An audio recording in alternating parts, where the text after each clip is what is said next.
গেছে আপনি যে চাঁদাবাজি করে টাকা নিয়ে আসছেন এবং টাকা 20,000 সে তাদের কাছে আপনার বাউফল পৌরসভার যে বিএনপি সভাপতি হুমায়ুন কবির উনি জানার পরে টাকাটা উদ্ধার করে দিয়েছে, সেই টাকাটা এখন ওনার কাছেও আছে, তাই না?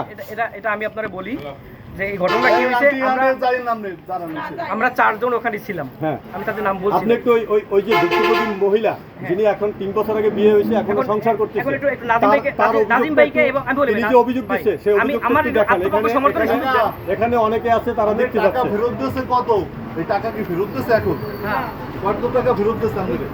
টাকাটা ফেরত পেলেন কিভাবে? টাকাটা ফেরত পেলেন কিভাবে? কমিশনার ওই কবির হুমায়ুন কবিরের একটু সামনে আসছে, একটু সামনে আসছে। সামনে এই যে ওই টাকাটা দেখান, কয় টাকা ফেরত পেয়েছে? টাকাটা কিভাবে ফেরত পেলেন বলেন তো? আরে হুমায়ুন কবির ভাই সভাপতি হ্যাঁ দ্বারে আমরা কি করছি, অভিযোগ করছি, হ্যাঁ আমাকে টাকাটা ফেরত দিচ্ছে। এবার আমাকে বাড়ির আমার বাপের বাড়ির আছে আমি একটা কইছি দাদা আমরা গরিব মানুষ এর মা ঘুমতে দিতে আমাকে টাকা লয়ে গেছে আমার টাকাটা উঠে দিয়েছি। জি জি জি। কত টাকা ছিল এটা? টাকার পরিমাণ কত ছিল? 20,000।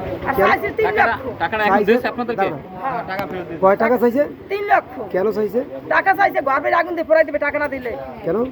টাকা দিল ওই বল লেগিয়া।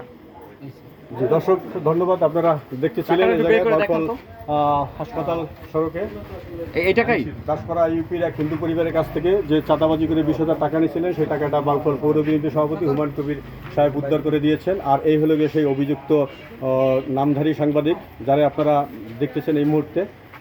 ভাই ওখানে তো 4 জন ছিল ভাই। জি ধন্যবাদ। চারজনের নাম বলেন ভাই, সাহেবের নাম বলেন, কে কে ছিল? 4 জন মানবকণ্ঠের সাংবাদিক জসিমউদ্দিন অন্তু, আমি এনামুল হকেনা, মোহাম্মদ রিয়াজ এবং ছিল এটা ওই যে নাজিমউদ্দিন ভাই আনন্দজীবী।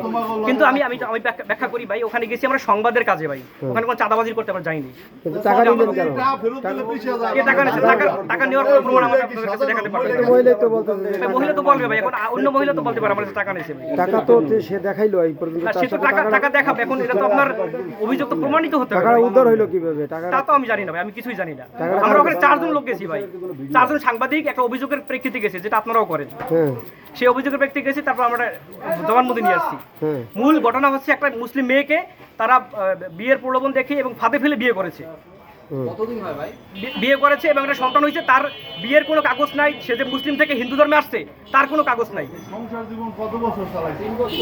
ভাই, তার কোনো অভিযোগ সে দেখাতে পারেনি। সে বলছে তার কিন্তু কাছে কোনো সেটার কাগজ জন্য নাই। আমরা নিউজ করব, কিন্তু টাকা না, আমরা টাকা রাতে যাইনি ভাই, আমরা কিছু নিউজ করতে ভাই। এটা এই লোক আমরা সামনে বসে বলবো যে সে টাকা- আমার কথা কেন বলছে আমি বুঝি না, কিন্তু আমি এর সাথে কোনোভাবে সম্পৃক্ত না। টাকা কিভাবে উদ্ধার হইলো? তাও আমি কিছু বলতে পারি না ভাই, আমরা 4 জন লোক গেছিলাম, কিন্তু আপনারা ধরছেন আমাকে ভাই।